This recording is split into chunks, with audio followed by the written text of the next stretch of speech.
no quedan muchas preguntas, pero quedan algunas. Si alguna me queda en el tintero, por favor, perdónenme. Aquí hay una que esta la voy a colar. A ver. Que me acaba de entrar la última, pero es que me gusta mucho. ¿Cómo cree que el gobierno afrontará la previsible subida de impagos de los préstamos ICOs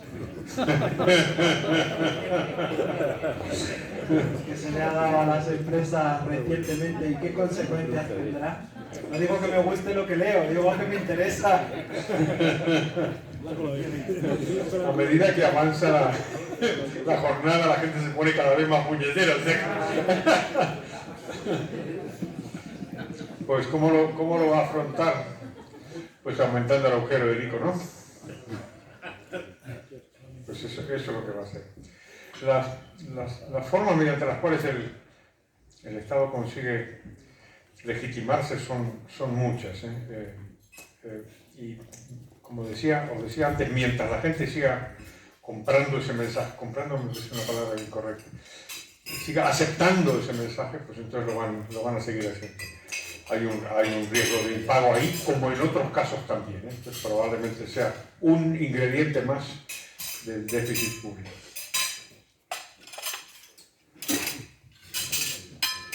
O sea que el agujero sí o sí.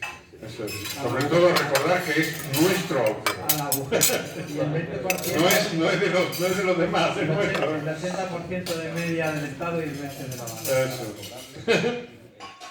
Bueno, aquí hay una... Esto no lo digo yo, esto lo dice alguien que está aquí presente. A ver. Porque no se me enfade ningún cliente, empresario, amigo. A ver. ¿Cómo se puede explicar que las grandes compañías, viendo la falta de interés por la producción de energía en nuestro país, no tuvieran asegurado el precio con contratos a futuro? Y esto les haya cogido con los pantalones bajados. No lo digo yo, ¿eh? Lo teníamos, ¿No lo digo yo? contratos asegurados, pero no se respetan. Pues esa pregunta es para Félix. Pásale el micrófono, que conteste Félix, que conteste. Oye, yo no por gran empresa, pero vamos, con una empresa que sí que teníamos contratos con una gran suministradora, se pasan el contrato por el arco del triunfo, y lo digo así de claro, lo incumplen y dicen que lo van a incumplir y que si queremos suministro tenemos que hablar de otro escenario. Y esto es lo que hay. O sea, es un incumplimiento de contrato unilateral por parte de las grandes eléctricas. Eso es lo que estamos teniendo. A partir de aquí, a ver quién gestiona esto con un poco de orden y de cabeza. Muy bien.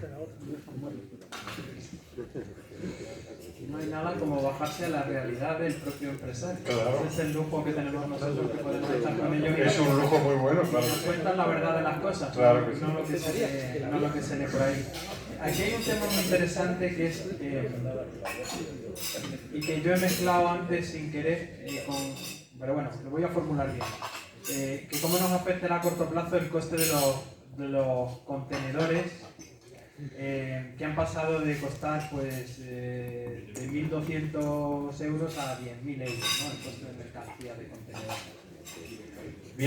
Bien interesante. Un asunto del que no he hablado y debería haber hablado, no solamente porque es importante, sino porque además tengo una cierta experiencia personal en él. En los años 80 trabajé de broker en el mercado de fletes de petróleo. Para que veas que los economistas podemos tener incluso una biografía interesante. Estuve varios años trabajando en el mercado de fletes de petróleo, un mercado interesantísimo, en las peores condiciones posibles, porque los precios estaban bajando. Cuando los precios van subiendo, pues ya todo el mundo es orégano, ¿no? Te lo pasas bien. Y aquí estaba bajando el precio del crudo. Una de las cosas que ha pasado en los últimos tiempos es que ha habido la tensión, que hemos mencionado en algún caso, los camioneros o lo que sea, ha habido tensiones en el caso del transporte. Y tenemos varias combinaciones y me parece que todas son malas, porque hay tensión en el propio mercado y después se está subiendo el precio del combustible. Y ahí hay un coste, aunque cada vez esos barcos de contenedores a mí me parece que son casi irreales. ¿Habéis visto el tamaño que tienen? ¿Habéis visto alguna vez uno? Yo vi los buques de petróleo, eso sí, los buques tanques, esos los vi. Y había algunos que eran verdaderamente increíbles, se llamaban Very Large Crude Carriers, ¿no? O incluso Ultra Large Crude Carriers, que tenían 400 metros de largo, una locura. Ahora, habéis visto los nuevos barcos estos que hacen de contenedores que parecen edificios, los siguen perdiendo, pero me da la sensación de que es un mercado tensionado tanto por el combustible como por el propio transporte en sí. O sea que sí que vamos a tener un impacto de costes cada vez más. Y por cierto, lo del transporte tiene que ver con este cambio de hábitos que hemos tenido en la pandemia, ¿no? Estamos acostumbrados de pronto a comprar por internet, que un señor venga a casa a entregarnos un paquete. Raro, ¿eh? Eso sí que no lo había antes, ¿eh? Esto es una cosa extraña. Mi sensación es que esto es un caramelo que nos están dando y dentro de poco nos van a cobrar, claro. Esta cosa de que te resulte gratis, que te venga eso, disfrutémoslo mientras podamos, pero nos van a hacer pagar, seguro. Vamos. Bueno, vamos a hablar del gobierno. No, vamos a hablar del sector inmobiliario. ¿Cómo cree que afectará al sector inmobiliario el alto crecimiento de los costes de construcción, la falta de mano de obra y, por el otro lado, la combinación con la fuerte inversión que hay actualmente? Pues yo creo que en este caso también lo que va a haber es una tensión hacia arriba en los precios. Esto me parece que es normal y lo hemos vivido ya antes. O sea que parece razonable pensar que ahí hay tensión en el mercado. Lo que vamos a tener, me parece que es distinto, aunque no está en la pregunta, lo voy a contestar. Cuando yo era estudiante teníamos un profesor que le teníamos un pánico porque les hice una pregunta y él decía, bueno, lo que usted ha querido preguntar es... Bueno, pues voy a hacer lo mismo que él. Porque hay algo que está pasando, sobre lo que me parece que estamos reflexionando poco, y es que cada vez hay más intervención política en el mercado de la vivienda. Y esta música que estamos oyendo es una música muy peligrosa. Y la hemos visto en Barcelona, donde aplicó Ada Colau una política que es la misma que está informando la ley de vivienda ahora. No sé si la van a aplicar o no, pero en Cataluña ya ha dado el resultado esperado. Y es que como yo soy un político muy bueno, yo lo que hago es, si tú eres un constructor, te obligo a que el 30% de las viviendas que hagas sean viviendas sociales. Ya sabéis mi vieja definición de social. Se llama social a lo que paga otro. ¿Ah? Entonces la cuestión es cómo lo paga. Pero si eso se generaliza en toda España y tenemos un mercado de vivienda marcado por esta ley, donde cada cosa que se haga, cada edificio, el 30% va a ser viviendas que se van a vender por debajo del precio del mercado, ¿qué impacto creéis que eso puede tener? Dos posibles, y solo dos. Una es que al 70% restante le suban el precio. Obviamente, porque una cosa es ser empresario de la construcción y otra cosa es ser un idiota, no son sinónimos, ¿vale? Suponiendo que esto no suceda así, suponiendo que no suceda, que puede no suceder, ¿cómo se cierran las cuentas? ¿Cómo cierras el agujero que te crea el gobierno, la propia ley, a tu empresa? ¿Cómo lo haces? Pues mediante un subsidio, claro. Obviamente, porque si no, no haces el edificio, que esa es otra consecuencia, que puedes quedarte con menos oferta, típico del control de los mercados.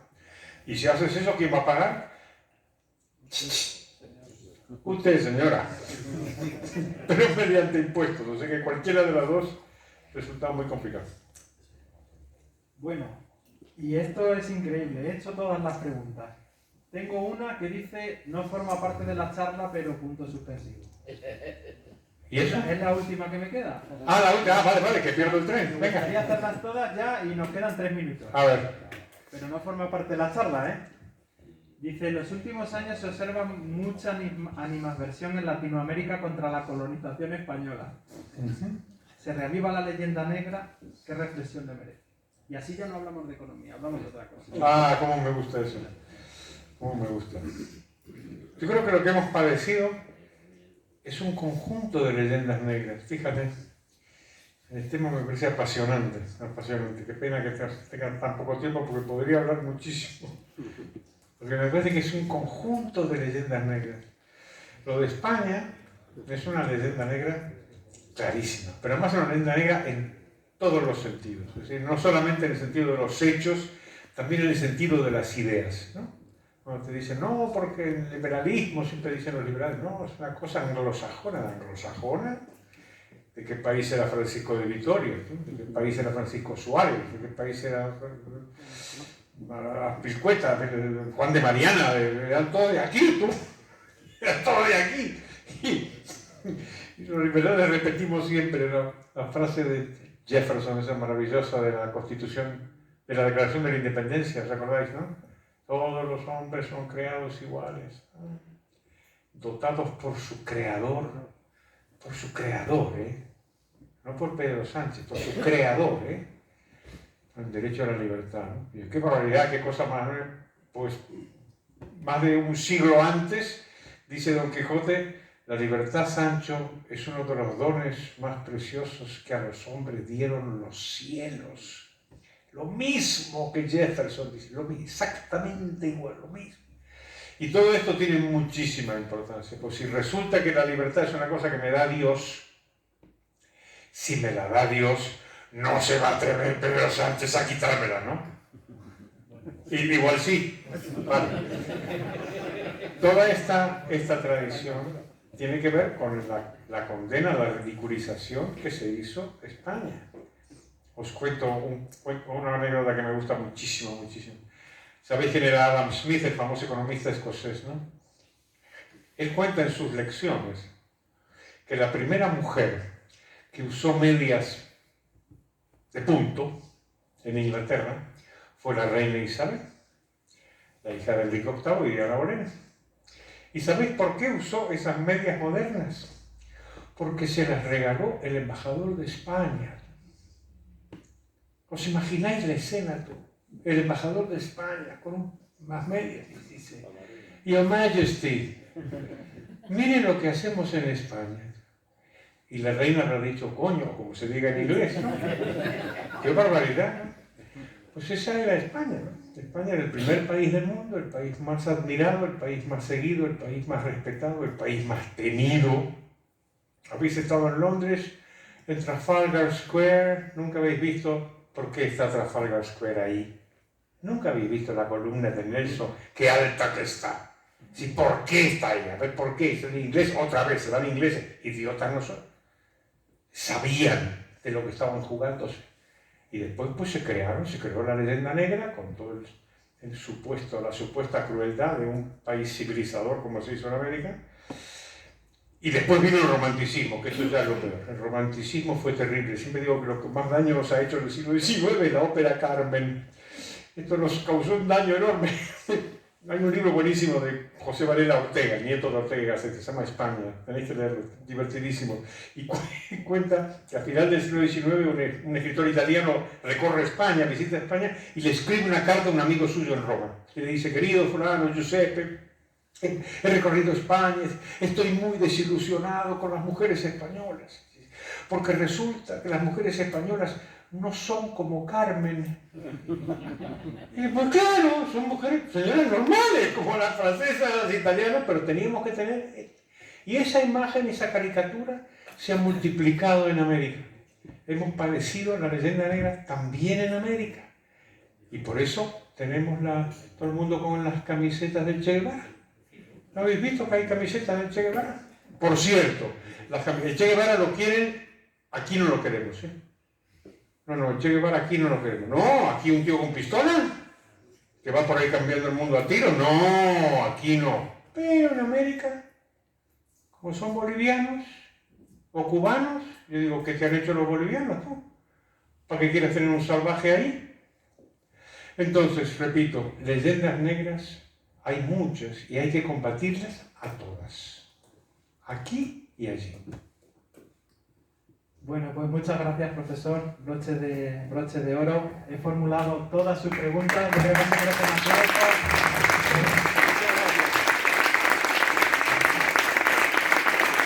Muchísimas gracias. Brillante, hemos disfrutado muchísimo. Yo creo que este aplauso lo refleja. Y ahora pues lo vamos a tener que sacar de aquí en volandas porque pierde el tren. Y como el tren puede tardar 45 minutos... O no. O no. Pues muchísimas gracias, profesor.